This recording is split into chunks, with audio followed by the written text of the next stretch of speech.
Сәлем достар, сіздер менен Наргиз. Бүгін мен сіздерге үгітпелі печеньенің рецептісін ұсынамын. Міндетті түрде видеоны аяғына дейін тамашалаңыздар.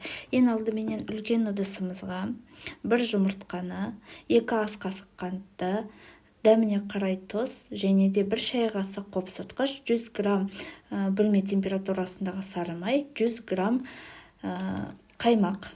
Бәрін жақсылап араластырып аласыздар. 300 грамм ұнды қосасыздар. Және де жұмсақ, эластичный қамыр жайып аласыздар. Елеп аласыздар. Содан кейін видеодағыдай көрсетілгендей қамырымызды 12 бөлікке бөліп аласыздар.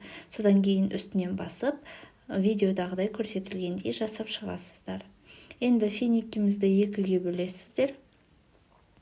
Оның ішіне біз орех қостық. Жақсылап жауып шығасыздар.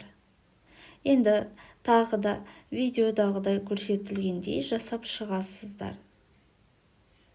Жақсылап қамырды басып шығыңыздар үстінен, ашылып кетпесін. Содан кейін жұмыртқаменен жағып шығасыздар. 180 градуста 20-25 минуттай пісіріп аласыздар. Астарыңыз дәмді болсын. Сіздер менен болған Наргиз. Менің YouTube каналыма тіркелуді ұмытпаңыздар. Қош